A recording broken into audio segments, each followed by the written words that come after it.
When Thomas Jefferson gets elected in 1800, he calls it a revolution as real as that of 1776. And he's talking about the changing of parties. There had been one ruling class, the Federalists, and now we're moving into a second, the Democratic Republicans. But in reality, Jefferson was fairly conciliatory. He worked with his opponents, and he was not combative, as that makes him sound to be. Now, Jefferson, of course, was only the second president and the first president to spend his whole term living in Washington, D.C., which works out well for him because it was kind of right by his house. But, of course, he lived in the White House.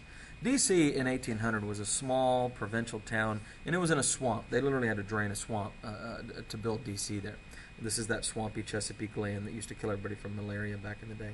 There's only about 3,200 people in Washington, D.C., which means that the high school I teach at, if you count the faculty and staff, everybody in it in the course of a day, that's about 3,200 people. So that gives you an idea of how small that is. The politicians didn't even live there. It was too small, too backwater. They would come in, do their business, and leave. And it was common for representatives and even one Supreme Court justice to quit their jobs in the middle of their terms to go back and work in the state government. So unappealing was working in Washington, and so unpowerful or so weak was the federal government in these early days. Jefferson was an aristocrat. He was born rich. He had expensive taste, and he lived his life in massive debt.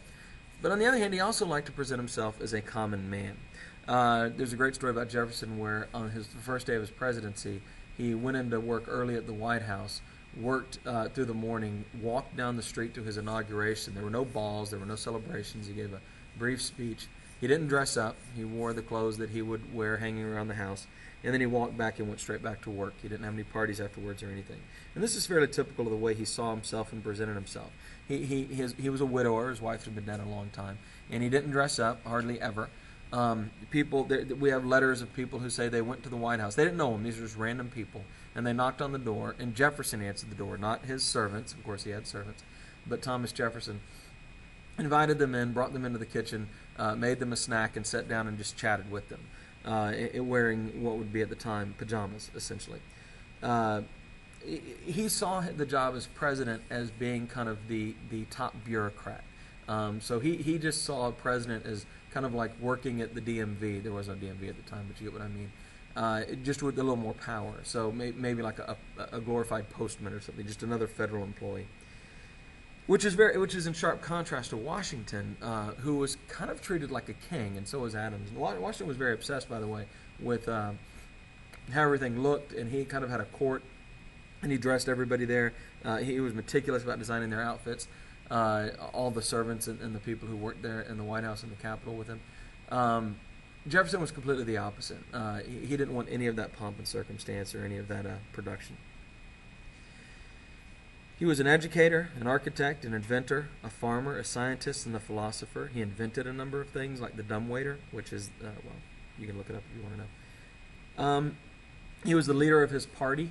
Hamilton had created the Federalist Party, and Jefferson created his own party in opposition, which are called the Democratic Republicans. He was extremely popular during the time he was president. He was, after all, the guy who wrote the Declaration of Independence. And he's reelected in 1804 by a margin of 164 to 14 over Charles Coatsworth Pinckney. Jefferson thinks the government is too big. In fact, the government is already 3 times bigger than it was in 1793. We have a large public debt and high taxes, which of course is what Hamilton had wanted. In 1802, Jefferson gets rid of all taxation except import duties and the sale of western lands, which isn't really a tax but a sale, and he dramatically cuts government spending. Even while getting rid of all these taxes, he manages to cut the debt America has from $83 million to $45 million. He slashes the army from 4,000 soldiers to 2,500. He believed a standing army was a threat to democracy. Our Navy had 25 ships when he took office. He drops that down to 7.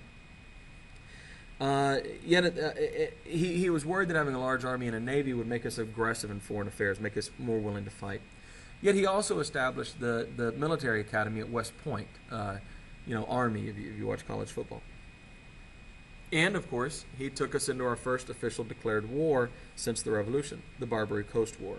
Now, what's going on here is there in the Mediterranean, off the African coast of Libya, out of a city called Tripoli, there are Muslim pirates who demand tribute of ships. And traditionally, Britain had paid it. And of course, we were British back in the day, and so that took care of it. And then we began to pay it because we figured it was cheaper to pay the pirates off than to do anything about it. But Jefferson says this is wrong, and of course he doesn't like spending government money, and so we stopped paying the Barbary Coast pirates. They declare war on America and begin attacking our ships in 1805. We will engage in the Barbary Coast War, and if you know the Marine hymn, the Marine song, it begins from the halls of Montezuma to the shores of Tripoli. This is what it's talking about. Now, the war is kind of a draw. Ironically, they do take one of our ships and capture the whole crew. And in the treaty that ends this war, Jefferson refuses to pay any more tribute to the Barbary Coast pirates, but we do end up paying a large ransom for these sailors that kind of amounts to the same as we would have been paying in protection anyway. This is also interesting because in this treaty, Jefferson actually writes the treaty himself. He had been Secretary of State after all. And he actually puts the sentence early on in the treaty, being as the United States is not a Christian nation, which it comes up a lot when we talk about this idea of the religion and the religiosity of the Founding Fathers.